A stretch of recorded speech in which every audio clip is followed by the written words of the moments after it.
Assalamu alaikum. My dear students, hope you are doing well. Cambridge International Examinations for AS and A level.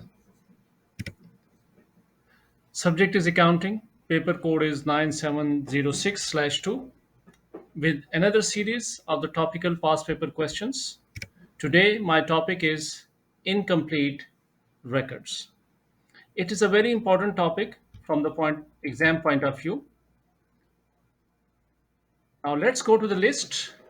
We have question number, paper code, year, and then the breakup that in one question, what they have asked, just like to prepare a bank or cash account, purchase ledger control account to find the credit purchases, sales ledger control account to find the credit sales, income statement, balance sheet or financial position, and the theory.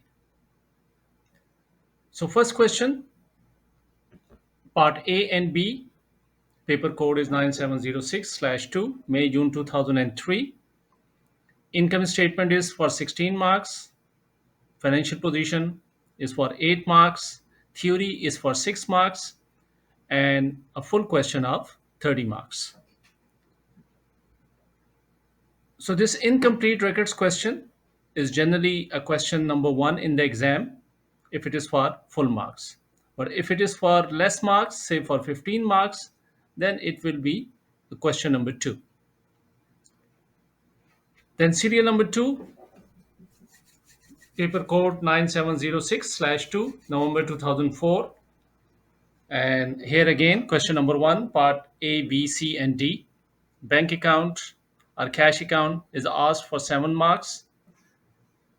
Sales ledger control account, as I said, for the credit sales is for 4 marks. Income statement is for 14 marks.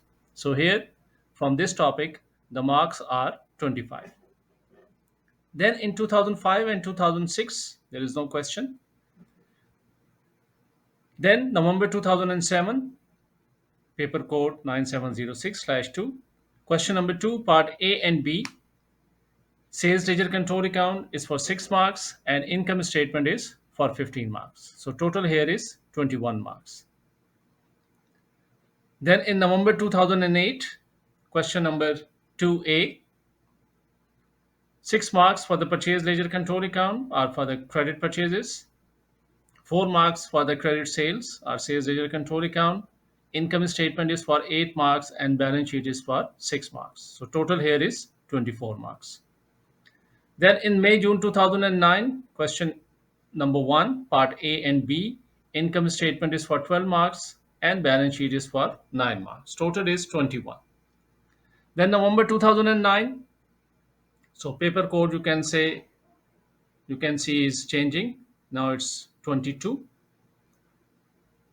Question number 1, a bank or cash account is asked for 3 marks. A sales ledger control account is for 4 marks. Income statement is for 12 marks. Balance sheet is for 8 marks. And a theory for 3 marks. So a total of 30 marks. Then May June 2010, paper code 9706/23. Question number 1. Purchase ledger control account is for 3 marks. Sales ledger control account is for 5 marks. Income statement for 16 marks. Balance sheet is for 6 marks. And again, a total of 30 marks. November 2010. So in both these papers, 9706/21 and 22, question number 1, it's the same question. Purchase ledger and sales ledger is for 5 marks each, income statement for 8 marks, and balance sheet is for 12 marks. So again, 30 marks. June 2011, question number 1, it's for 30 marks. November 2011 is for 30 marks. June 2012 for 30 marks. November 2012 is for 30 marks. So generally, as you can see that a 30 marks question is there in the exam. And as I said, it will be your question number 1. Then in 2012, question number 1, part A and B, income statement is for 20 marks. And in the balance sheet, 4 marks is for the OC. OC stands for to find the opening capital. So in total, it is for 24 marks. Then 2013, no question. In June 2014, again question number 1, purchase ledger is for 5 marks, sales ledger control for 6, income statement for 19. November 2014, again a bank account for 7 marks, control account, sales ledger control account for 5, income statement for 12, a total of 24. May June 2015, a full question of 30 marks. June 2015, again a full question of 30 marks, 5 marks for the balance sheet, which means that here you have to find the opening capital. Then in 2015, it is for 24 marks. In June 2016, although it was question number 1, but here we have to solve in part A, and from incomplete records, it is for 15 marks. November 2016 for 19 marks. February March 2017 for 22.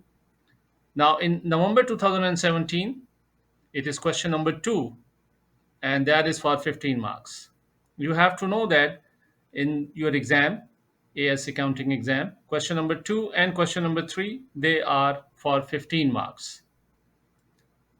Then in May June 2018, question number 2, part A and C for 11 marks. In November 2018, again question number 1 for 28 marks.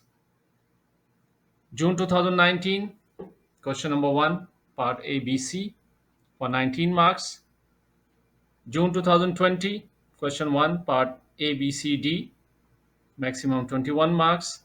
And November 2020, part A and B, that is again for 30 marks. So basically, this is a full question. So as you can see that every year this question is coming in the exam. So from the Cambridge point of view, this topic is very important for the students.